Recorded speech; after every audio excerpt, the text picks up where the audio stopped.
Well, one thing that goes along with caring for goats, especially alpine goats, is their need for minerals. So I use these goat minerals, and the goats love them, actually. So, good morning!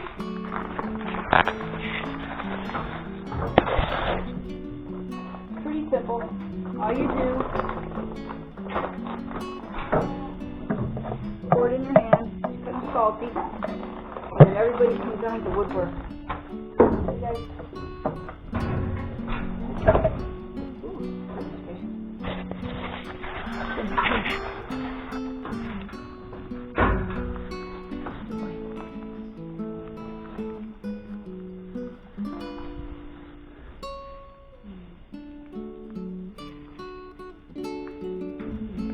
The minerals.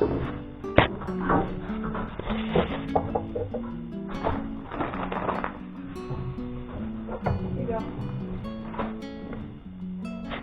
Here you go.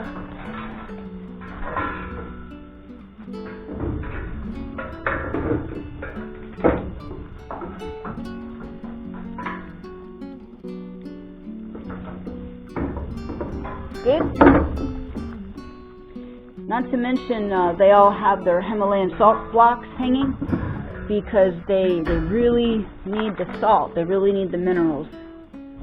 And it keeps them healthy. It keeps their pH balanced. It keeps their rumen balanced for them to be able to even digest. Because what's happening is when any kind of ruminants, be it cows or goats or lambs, sheep, horses, camels, you name it, ruminants, things that eat grasses and ferment them in their different chambers in their stomach.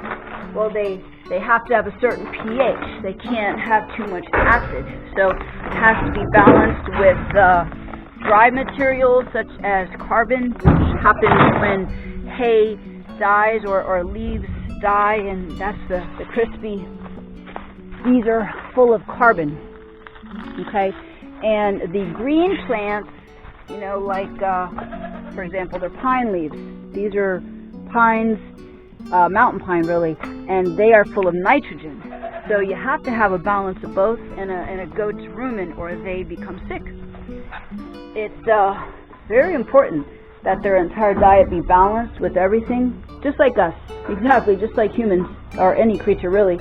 If they don't have a balance of their nutrients and the proper ratios, you're going to have sick animals. Now, my animals are all organic. They've never had any kind of chemicals in them, antibiotics, vaccines, any of that kind of stuff. They're completely healthy. I monitor their fecal parasite load, stool samples monthly. They get checked for all kinds of detrimental bacteria, and everybody's good. There's a process, and it's where you check what they call it, the parasite load, and it's called a FAMACHA score. And a lot of people don't realize that goats can just fall over dead when they have too many parasites. So basically, it's a science where you look into the eyes, and you can see if they have a parasite load by the color.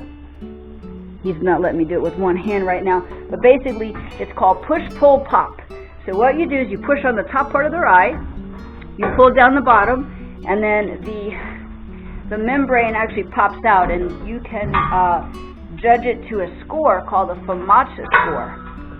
And it was developed to check parasite loads. And if they're red, bright red, then that means the goat's healthy and he's not anemic. If you get a light red or a pink or a white, then you got problems. And their parasite load is pretty heavy. So also I check their gums, the colors inside their ears. All of that is very, very important when you're checking on a goat's health.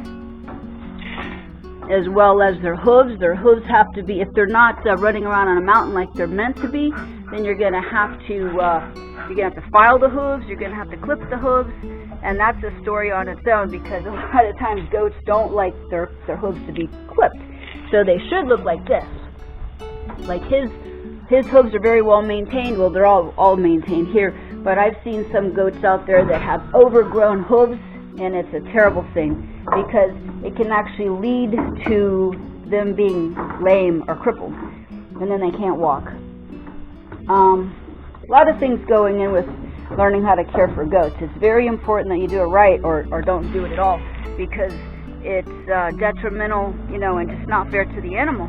If you're going to have animals, you should really give them your all, because number one, they're going to be providing my goat milk for me since the does give birth, and then the little babies are going to be weaned, and then for the rest of the year, the goat's milk is mine.